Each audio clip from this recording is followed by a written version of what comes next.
777, Sabena, Luigi, Amaya Mandela. I'm just here to talk about British passport or British citizenship, and Zimbabwean citizenship. I was on this platform where I saw an amazing guy called Cakes Sanskara. Yeah, he's like a historian, but he said he doesn't want to be called a historian in that way, right? He's like a revolutionary, so they call him comrade. So we were talking about just history, and I believe the gentleman is Ndebele, which is very good because I'd like to believe I'm Kota Ndebele, right? And at one point we spoke about the surnames being changed, that the Moyos were changing their surnames from Moyos to Moyondiso, and people were changing surnames because they didn't want to be known to belong to a certain tribe because of the benefits that came with the colonization or change of government or regime, right? So I also said I will not change my name or my passport for anything else, right? To support that. And I also said my children have British and they have Zimbabwean passports, including British citizenship. We must understand that if your child has a British passport, it doesn't necessarily mean, no, it doesn't mean they're a British citizen. A British citizen must have a certificate. A passport is just a passport. It's different from a British citizenship, right, which is a certificate.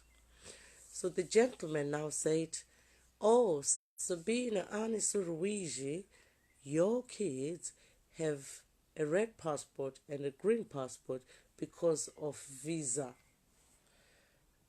I had listened to everything he said. At this point, that's when I just lost most credit. But because we function with love, I managed to come back and love again. But it's so disappointing to see somebody doing well, but eventually they just get lost there to say that you've got a red passport and a green passport because of visa. Listen, if you have a red passport, you can actually get a visa anyway. All right? Anyway, when it comes to accents, it's just environment over genes. Yeah? But the reason why my children have a green passport and a red passport is because they must claim their motherland, which is Africa. My children are half African, so that the identity crisis which Cake Sankara was saying that we're suffering from identity crisis, I beg to differ. Not everybody is suffering from identity crisis, right?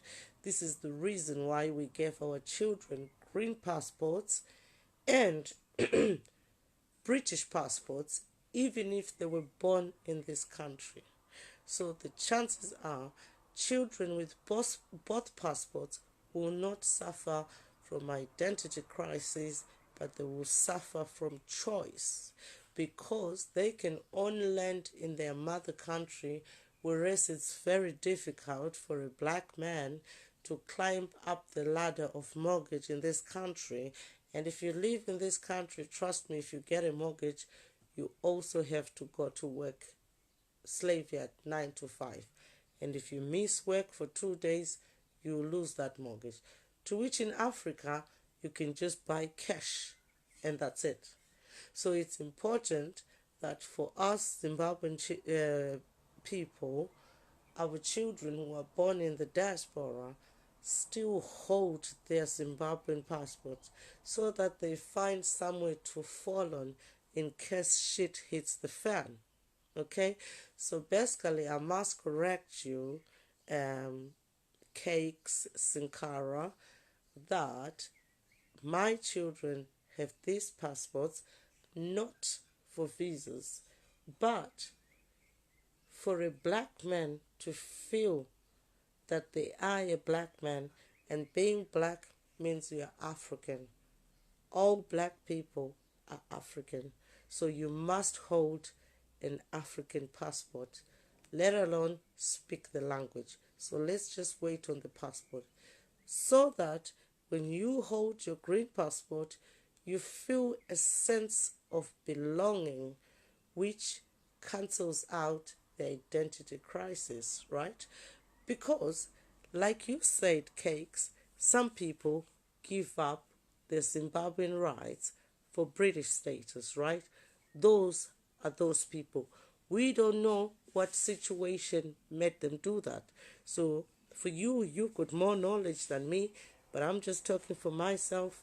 My children have a green passport and a British passport because they must feel both.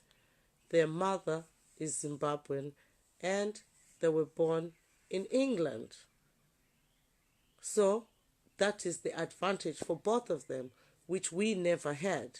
I would have loved if I was born to have a choice to live in the first world or to live in the third world. So it's not necessarily about visas, it's about a sense of belonging, being a black man coming from Africa.